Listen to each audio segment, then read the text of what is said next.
அத்தியாயம் 98 படிநிலையின் பாதுகாவலர். ஹா கோப்ளின் என்ற ஒரு தனித்துவமான அசுரன் பிறந்துள்ளது. பிறந்ததா? அது ஒரு பரிச்சயமில்லாத செய்தி. ஒரு புதிய அசுரனைப் பெறுவதற்கான அறிவிப்பு நான் அதை கச்சா மூலம் பெற்றபோதுதான் வந்தது. அது கச்சா மூலம் பெறப்பட்டிருந்தால் எச்சரிக்கை அது பெறப்பட்டதைக் காட்டியிருக்கும். ஆனால் அது பிறந்ததாக கூறும் எச்சரிக்கையை நான் பார்த்தது இதுவே முதல் முறை. எடிசா ஏலத்தில் தனித்தனியாக அரக்கர்களை வாங்கிய போதும் எந்த எச்சரிக்கையும் இல்லை. என்ன நடக்கிறது என்பதை உறுதிப்படுத்த அறிவிப்பை தொட்டேன். நிலவரையின் உட்புறத்தைக் காட்ட ஸ்மார்ட்போன் திரை மாறியவுடன் நான் இங்கும் அங்கும் ஆராய்ந்தேன். ஒரு அரை பூதம். நான் எத்தனை பேரை தேடிக் கொண்டிருந்தேன். நான் 3 பூதக் குழந்தைகளைக் கண்டேன். அந்த இடம் நிலவரையின் மையத்தில் ஒரு சிறைச்சாலையாக இருந்தது. அங்கு ஒரு ஹண்டர் 3 பூதக் குழந்தைகளை வைத்திருந்தார். சரி, அது இப்படித்தான் இருந்ததா? நிலைமை சீக்கிரமே புரிந்தது. எதிர்பார்த்தது போலவே அரை பூதம் ஒரு ஹண்டருக்கும் ஒரு பூதத்திற்கும் இடையில் பிறந்த ஒரு அசுரன். நான் என் விரல்களை பயன்படுத்தி திரையை பெரிதாக்கினேன். திரையில் தோன்றிய பூதக் குழந்தைகள் வழக்கமான பூதங்களிலிருந்து வேறுபட்ட தோற்றத்தைக் கொண்டிருந்தன. முழு பூதத்தைப் போல இல்லாமல் மனித அம்சங்களுடன் கலந்த அவற்றின் தோற்றம் உண்மையிலேயே விரும்பத்தகாத காட்சியாக இருந்தது. அவற்றின் தோல் நிறம் பூதங்களைப் போலவே இருந்தாலும் முழுமையான பச்சை நிறத்தை விட வெளிர் பச்சை நிறமாக இருந்தது. அவற்றின் காதுகள் பூதத்தின் கூர்மையான காதுகளை விட மனித காதுகளுக்கு நெருக்கமாக இருந்தன. அவற்றின் கூர்மையான மற்றும் நீளமான விரல் நகங்கள் மற்றும் கால் விரல் நகங்களைத் தவிர அவை மனித குழந்தைகளைப் போலவே இருந்தன. யோசிச்சுப் பாருங்க, நான் எதிர்பார்த்ததை விட அவங்க பெரிசு. நம்புவதற்குக் கடினமான அளவிலான பாதி பூதங்கள் இப்போதுதான் பிறந்திருந்தன. மனிதர்களுடன் ஒப்பிட்டுப் பார்த்தால் அவை 1 அல்லது 2 வருடங்களுக்கு முன்பு பிறந்தது போல் இருந்தது. அத்தகைய மனிதர்கள் ஒரே நேரத்தில் 3 பேராக பிறக்கிறார்கள். ஹா கோப்ளின்களை பராமரிக்கும் ஹண்டரை பார்த்தேன். அவள் ஒரு பிரகாசமான புன்னகையுடன் அவர்களை கவனித்துக் கொண்டிருந்தால் அந்த முகம் எனக்கு எங்கோ பார்த்த ஞாபகம் வந்தது. நிலவரை உருவாக்கப்பட்ட சிறிது நேரத்திலேயே உள்ளே நுழைந்த ஹாண்டர்களின் அவளும் ஒருத்தியாக இருந்திருக்க வேண்டும். ஆனால் அவளுக்கு பைத்தியம் பிடித்தது போல் தெரிகிறது. அந்தப் பெண் அரை பூதங்களை தனது சொந்த குழந்தைகளைப் போல பிடித்துக் கொண்டிருந்தார். அவள் சரியான மனநிலையில் இருந்திருந்தால் அவள் அப்படி நடந்து கொள்ள மாட்டாள். என் இதயத்தின் ஒரு மூலையில் தேவையில்லாமல் சந்தேகம் ஏற்பட்டது. ஆனால் அந்த உணர்வு நீண்ட காலம் நீடிக்கவில்லை. இல்லை, நிலவரை தொடர்ந்து உருவாக வேண்டும். ஏனென்றால் நிலவரையின் மையப்பகுதி அழிக்கப்பட்டால் நான் என் உயிரையும் இழப்பேன். எனவே என் நிலவரைக்குள் படையெடுப்பவர்களைத் தடுப்பது இயல்பானது. இங்கேயும் இப்போதும் பலவீனமடைவதால் எந்தப் பயனும் இருக்காது. எனக்கு இன்னும் பலம் தேவை. நிலவரை வலுவடைவது எனது சக்தியும் பலப்படுத்தப்பட்டது என்பதைக் குறிக்கிறது. நான் என் கைமுட்டிகளை இறுக்கி இதுவரையிலான என் வாழ்க்கையை திரும்பிப் பார்த்தேன். மின்சாரம் இல்லாததால் நான் எவ்வளவு பாதகங்களை சந்தித்தேன். இப்போதும் கூட அது அப்படியேதான் இருக்கிறது. எனக்கு இந்த சக்தி இல்லை என்றால் நான் இந்நேரம் பலமுறை இறந்திருப்பேன். குறைந்தபட்சம் என்னை பாதுகாத்துக் கொள்ள குறைந்தபட்ச சக்தியாவது எனக்கு இருந்தது. ஆனால் அது இன்னும் போதவில்லை. இது போதாது. தற்போதைய உலகம் உண்மையிலேயே நரகமாகும். 25 ஆண்டுகளுக்கு முன்பு பூமி பெரும் பேரழிவு என்று அழைக்கப்படும் ஒரு குறிப்பிடத்தக்க மாற்றத்தை எதிர்கொண்டது. எல்லா இடங்களிலும் தோன்றிய நிலவரைகளும் அசுரர்களும் மனித குலத்தை அழித்தன. அந்த நேரத்தில் மனிதகுலம் அழிவை நோக்கிச் சென்று கொண்டிருப்பதாகக் கூறினர். அதிர்ஷ்டவசமாக விழித்தெழுந்தவர்களின் தோற்றத்துடன் மனிதகுலம் இப்போது வரை நாகரிகத்தை பராமரிக்க முடிந்தது. ஆனால் அது முந்தைய உலகத்திலிருந்து முற்றிலும் மாறுபட்ட அமைப்பாக மாறியது. இன்னும் பயங்கரமான தகுதியானவர்களின் உயிர்வாழ்வின் உலகம். அதிகாரம் உள்ளவர்கள் முழுமையான ஆட்சியாளர்களாக மாறினர். இல்லையெனில் சக மனிதர்களால் கொல்லப்பட்டவர்களை விட அரக்கர்களால் கொல்லப்பட்ட மக்களிடையே அதிக இறப்புகள் இருப்பதாக புள்ளிவிவரங்கள் காட்டுமா? பெரும்பாலானவர்கள் வலிமையான சக்தி கொண்டவர்களிடம் தங்கள் உயிரை இழந்தனர். இப்போது கூட எப்போது ஆபத்து வரும் என்று எனக்குத் தெரியவில்லை. ஜடாயு, அவன் ஒரு ஆபத்தானவன் என்பதால் எந்த நேரத்திலும் மீண்டும் தோன்றுவான். அதுவரை முடிந்தவரை என்னை பலப்படுத்துவது என் பணி. முதல் படி நிலவரையை நிர்வகிப்பது. நான் நிலவரையில் எவ்வளவு தலையிட்டாலும் எல்லாவற்றையும் என்னால் நிர்வகிக்க முடியாது. முதலில் ரேடன் கண்டத்தில் உள்ள நிலவரைகள் முக்கியமாக எடிசவால் நிர்வகிக்கப்படுகின்றன. இதற்கு நேர்மாறாக பூமியில் உள்ள நிலவரைகள் அஸ்மோவால் நிர்வகிக்கப்பட்டன. அரக்கர்களை வரைந்து துணை அதிகாரிகளை நியமிக்க நான் எவ்வளவு பணம் செலவழித்தாலும் இந்த உண்மை மாறாது. இந்த பகுதியை அவர்கள் என்னை விட நன்றாக அறிந்திருந்தார்கள். இதன் பொருள் அவர்களால் நிலவரையின் இயக்க முறைமையையும் சிறிய விவரங்களையும் கூட கையாள முடியும். ஆமாம், நான் எல்லாவற்றிலும் தலையிட முடியாது. நிச்சயமாக நான் அதை கவனிக்காமல் விட்டுவிட்டால் அஸ்மோ போன்ற எதிர்பாராத நிகழ்வுகள் நிகழக்கூடும். ஆனால் பட்டாம்பூச்சி விளைவு அதிகப்படியான தலையீடு என்னவாக இருக்கும் என்று எனக்குத் தெரியாத சூழ்நிலையில் என்னால் ஒவ்வொன்றாக வழிமுறைகளை வழங்க முடியாது. இந்த அரைபூத நிலைமையும் அப்படியே இருக்கும். எடிசாவாக நிலவரையை பாதுகாப்பது முன்னுரிமை பெறுகிறது. எனவே நிலவரையை பாதுகாக்க அதிக அரக்கர்களை உருவாக்குவது இயற்கையானது. நான் எல்லாவற்றையும் தடுத்தால் எப்போதாவது எதிராக இருக்கும் கூட்டாளிகள் எதிர்க்கத் தொடங்கலாம். அது நடக்கும் ஒவ்வொரு முறையும் நான் வழிமுறைகளை வழங்க முடியாது. ஆபத்தான சூழ்நிலை ஏற்படும்போது நான் இல்லாவிட்டால் இதற்கு உதவ முடியாது. நீ சாக விரும்பவில்லை என்றால் முதலில் என் நிலவரைக்குள் நுழையாதே. ஆயுதமேந்திய கொள்ளையர்கள் என் வீட்டிற்குள் நுழையும் சூழ்நிலையில் 2 தேர்வுகள் மட்டுமே உள்ளன. நான் சாக வேண்டும் அல்லது அவர்கள் சாக வேண்டும். பூமியில் கூட இதுபோன்ற சம்பவங்கள் அசாதாரணமானது அல்ல. நிலவரைகளை அடக்கத் தவறிய வேட்டைக்காரர்களின் கூற்றுப்படி இதை பரிதாபகரமானது என்று விளக்குவதைத் தவிர வேறு வழியில்லை. அந்த வீரனைப் போலவே அசுரர்களிடம் சிக்கிய வேட்டைக்காரர்களும் இருந்தனர். அவன் ஒரு ஆண் வேட்டைக்காரன் என்பதால் மட்டும் வித்தியாசமாக இல்லை. நிலவரைகளுக்குள் வேட்டைக்காரர்கள் பரிதாபமாக இறப்பது பற்றிய செய்திக் கட்டுரைகள் மிகவும் பொதுவானவை. நான் உடனடியாக திரையை மறுபுறம் புரட்டினேன். சரி, இது அசாதாரணமானது. சூழ்நிலை மாறியதால் எனக்குள் இன்னொரு கேள்வி எழுந்தது. அரைபூதம் ஏன் தோன்றியது? நான் ஹண்டர் அகாடமியில் 4 ஆண்டுகள் கழித்தேன்.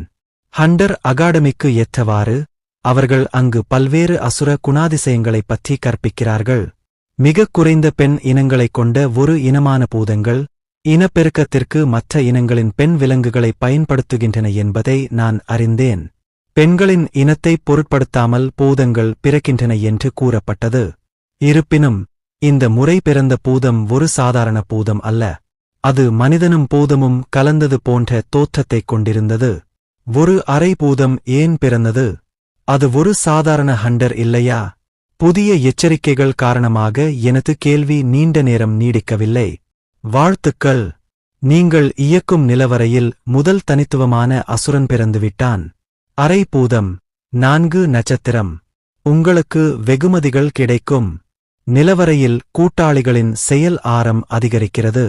நிலவரையின் அளவை விரிவாக்குங்கள். டாஸ்க்: வெகுமதிகள் அவ்வளவு சிறப்பாக இல்லை. அசுரனின் தரத்தை உயர்த்த அவர்கள் ஆழ்நிலை உரிமைகளை வழங்கியிருந்தால் நன்றாக இருந்திருக்கும்.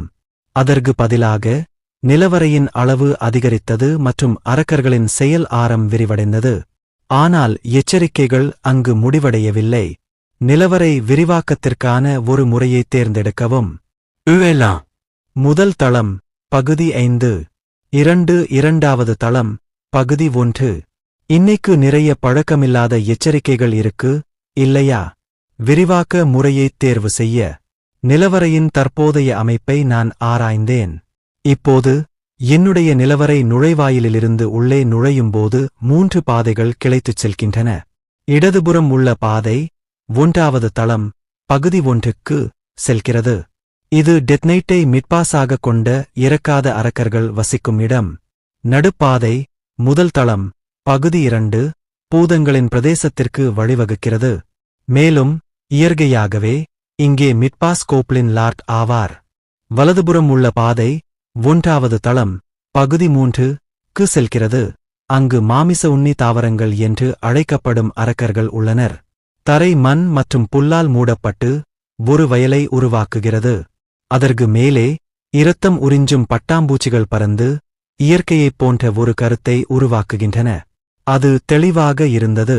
ஆனால் இப்போது என் நிலவரையைச் சேராத 2 தோடர்களும் எச்சில் சொட்டும் சிலந்திகளும் அதனுடன் வருகின்றன. இந்த இடம் அதன் கருத்தை முற்றிலுமாக இழந்துவிட்டது. இருப்பினும் அது சிறப்பாகச் செயல்பட்ட ஒரு விசித்திரமான இடமாக இருந்தது. இப்போதும் கூட கொழுத்த நீர் ஆவிகள் தெளிப்பான்கள் மூலம் செடிகளுக்கு தண்ணீர் ஊற்றிக் கொண்டிருந்தன. ஆவிகள் தண்ணீர் பாய்ச்சுகையில் மற்ற இரண்டும் செடிகளை பராமரித்தன. அந்தச் சிறிய முளையின் அருகில் புழு குனிந்து கொண்டிருந்தது.